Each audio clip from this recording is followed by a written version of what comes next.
porta que alcança lá, tem gente pra frente lá.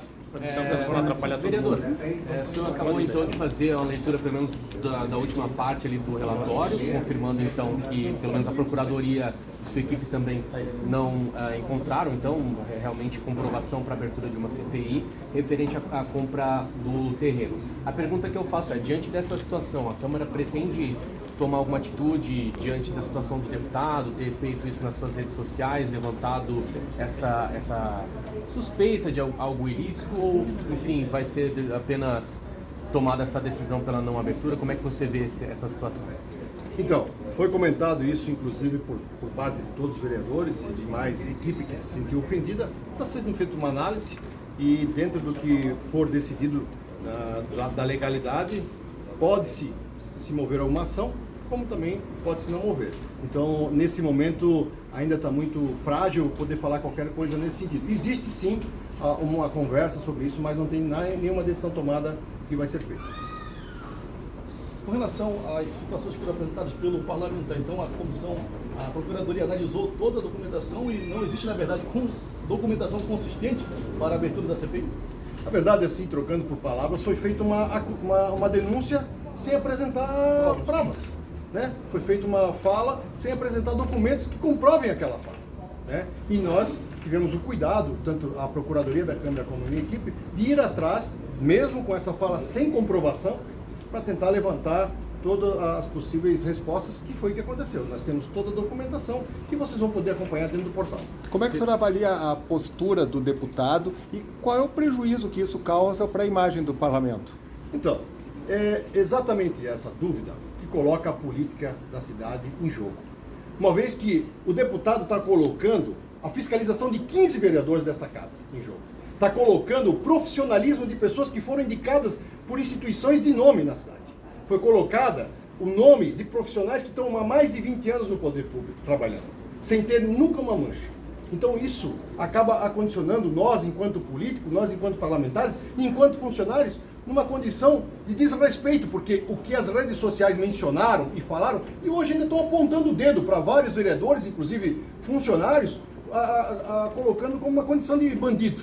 Então a consequência dessa fala, e na minha opinião, agora pessoal, uma fala indevida, imprópria, porque se tivesse solicitado a documentação, nós teríamos passado toda a documentação, até porque isso está tudo no portal da transparência.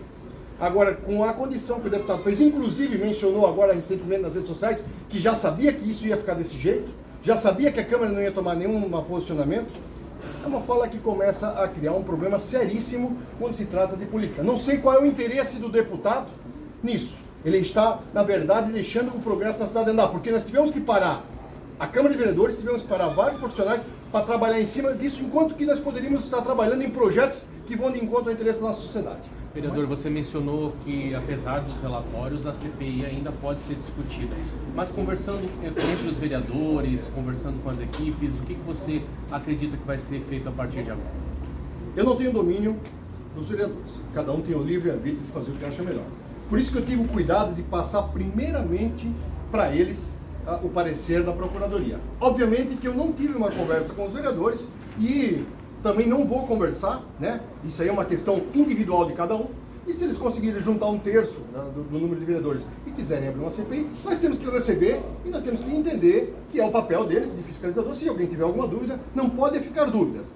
Eu estou convencido do que eu vi, do que eu li, porque eu me debrucei sobre a matéria com muito mais profundidade. Volto a falar para vocês, com auxílio técnico dos meus assessores e também juristas. E dentro do parecer da Procuradoria, entendi que os dois, o relatório meu e o parecer, vão para o mesmo caminho. Então, por isso, eu, Almir Vieira, não vejo a necessidade de se abrir uma CPI. Mas respeito a opinião de cada parlamentar da casa.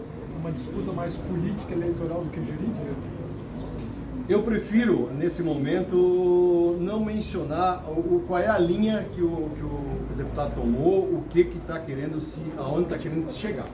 Eu quero entender que a fala e a denúncia do deputado foi para esclarecer fatos que talvez estavam obscuros na visão dele e que talvez alguém da sociedade provocou isso. Ele, como uma pessoa do povo, ele tem que estar dando também o respaldo para aqueles que de repente foram atrás dele e perguntaram isso aí. Agora, a condição política, todo movimento é político, né? Independente de qualquer coisa, todo movimento que nós fizemos aqui, enquanto entes federados e políticos, nós temos aí, cada movimentação é uma questão política. Mas o que vale deixar bem claro é dar a resposta para a sociedade. Eu não estou preocupado com a resposta direta para o deputado. Ele tem todos os meios cabíveis, além do que ele também tem formação jurídica, ele pode entrar, recorrer, buscar as informações dele. Eu quero deixar claro para a nossa sociedade que o trabalho da Câmara de Vereadores, enquanto fiscalizar o Executivo, foi feito da melhor forma possível. E o Executivo, dentro da condição dele, dos seus profissionais, fez o que está dentro e está previsto da lei. Vereador, o senhor comentou em tentativa de destruição de reputação e também do jogo político. Esse jogo político que destrói, há possibilidade de construir algo, alguma coisa que o deputado possa fazer para ajudar a Câmara a ter uma sede própria? O deputado passou por aqui, teve mandato aqui, ele menciona situações da época do lixo, ele menciona situações da época de ônibus, ele menciona várias situações na qual ele estava aqui votando. Eu particularmente, acho que a sede própria não é um bem para os vereadores, é um bem para a cidade. Se deixa de pagar aluguel, é um patrimônio que fica para o município. Blumenau, sendo a terceira maior cidade de Santa Catarina, ainda não possui um imóvel próprio. Quando nós vamos para outras cidades, aí todos eles têm o seu imóvel próprio. Nós temos financeiro, nós temos condições de se fazer, por que nós vamos ficar aí pagando aluguel? Perfeito.